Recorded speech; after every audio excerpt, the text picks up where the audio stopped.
guys, welcome to our channel. நம்ம வீடியோவில் இன்றைக்கி என்னென்னு பார்த்தீங்கன்னா, இன்றைக்கி கிருஷ்ணர் ஜெயந்திங்க. அதனால நாங்கள் இன்றைக்கி கோவில் போயிருந்தோம். அந்த வீடியோ தான் உங்ககிட்டயும் எடுத்து ஷேர் பண்ணியிருக்கேன்.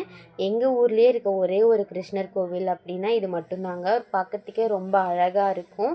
இந்த கோவிலுக்குள்ளே போனோம் அப்படின்னாலே ஒரு மைண்டுக்கே ரொம்ப ரிலாக்ஸாக, ரொம்ப பாசிட்டிவ் வைப்பாக இருக்கும். அங்கே கொடுக்குற தீர்த்தமாக இருக்கட்டும், அங்கே கொடுக்குற தயிர் சாதமாக இருக்கட்டும், ரொம்ப டேஸ்ட்டாக இருக்கும். எல்லோரும் கிருஷ்ணர் கோவிலுக்கு வந்து சாமி கும்பிடணும் அப்படின்னு போவாங்க. நான் மட்டும் அங்கே கொடுக்குற தயிர் சாப்பாடை சாப்பிட்ணும் அப்படின்னே போவேன். நான் சின்ன பிள்ளையாக இருக்கும்போதுலேருந்தே அங்கே வந்து தயிர் சாப்பாடுனா எனக்கு ரொம்ப பிடிக்கும். நாங்கள் வந்து ஈவினிங் டைம் மாதிரி தான் கோவில் கிளம்பியிருந்தோம். இன்றைக்கி கோவிலுக்கு போகணும் அப்படின்னு பிளானே இல்லைங்க. ஏன்னு பார்த்தீங்கன்னா இங்கே ஃபுல்லாக ஒரே மழை, அதனால நாங்கள் கோவிலுக்கு போகணும் அப்படின்னு பிளானே பண்ணல. அதுக்கப்புறம் ஒரு 4:30க்கு மேலே சரி கோவிலுக்கு போகலாம் அப்படின்னு பிளான் பண்ணி எங்கள் அப்பா வர சொல்லி கோவில் கிளம்பிட்டோம். வீட்டிலே என் பையனுக்கெல்லாம் கிருஷ்ணர் வேஷம் போட்டு வேஷத்தெல்லாம் கலைச்சாச்சு. கோவிலுக்கு போகிறோம் அப்படின்னு தெரிஞ்சிருந்துச்சு அப்படின்னா நாங்கள் வேஷத்தோடு அந்த கெட்டப்போடு போயிருந்துருப்போம்.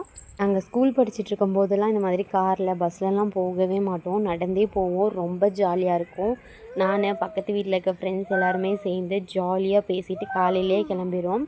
காலையிலே கிளம்பிட்டு அங்கே நிறைய கேம்ஸ் எல்லாம் வைப்பாங்க, அதெல்லாம் விளையாண்டுட்டு ரொம்ப ஜாலியாக என்ஜாய் பண்ணிவிட்டு ஈவினிங் போல் திரும்பவும் நம்ம நடந்தே வந்துடுவோம். இப்போலாம் பெருசாகிட்டோம் அப்படிங்கிறனால நம்ம நடந்தெல்லாம் நாங்கள் போக மாட்டோம். ஒரு 2 வருஷமாக மேரேஜ் ஆனதுக்கப்புறம் 2 வருஷம் தான் எனக்கு வந்து இந்த கோவிலுக்கு போகிற மாதிரி இருந்துச்சு. போன வருஷம்லாம் போகலை, என் பையன் ரொம்ப குழந்தையாக இருந்தான் அப்படின்னு போகலை. இந்த வருஷம் சரி அவனையும் கூட்டிகிட்டு போகிறோம், மழை பெஞ்சிட்ருக்கு அப்படின்னு தான் காரில் போனோம். பாருங்களேன், ஆனால் இந்த டைம் வந்து மழை பெஞ்சிட்ருக்கனால எவ்வளோக்கு ஒன்றும் பெருசாக கூட்டம் இல்லைங்க. கூட்டம் வந்து ரொம்ப கம்மியாக தான் இருந்துச்சு. இந்த டைமில் போனோம் அப்படின்னா நிறைய கேம்ஸ் வைப்பாங்க, குழந்தைங்களுக்கு பெரியவங்களுக்கு எல்லாம் நிறைய கிஃப்டெல்லாம் கொடுப்பாங்க. அப்படின்னு நினச்சி தான் நாங்கள் போனோம். ஆனால் இந்த மழை வந்து எல்லாத்தையும் கெடுத்து விட்டுருச்சிங்க. அந்த மாதிரி நாங்கள் எதிர்பார்த்து போன மாதிரி எதுவுமே இல்லை.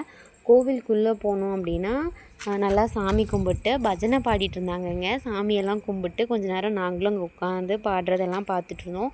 இந்த கோவிலுக்குள்ளே போனோம் அப்படின்னா ஒரு நிறைய பாசிட்டிவ் வைப் நம்மளுக்கு கிடைக்கும். ரொம்ப சூப்பராக இருக்குங்க. கோவிலை சுற்றியுமே நிறைய சிலைகள் இருக்கும், ஆனால் அது பேரெல்லாம் எனக்கு தெரியல. அந்த சாமி சிலைகள் பேரெல்லாம் சாமியெல்லாம் கும்பிட்டு கடைசியாக நம்ம வந்த வேலையை பார்த்தாச்சுங்க. நான் எதிர்பார்த்த மாதிரியே தயிர் சாப்பாடும் சாம்பார் சாப்பாடும் நல்லா நிம்மதியாக சாப்பிட்டுட்டு வீட்டுக்கு கிளம்பியாச்சுங்க. நாளைக்கு இன்னொரு சூப்பரான வீடியோவில் பார்க்குறேன். எல்லாருக்கும்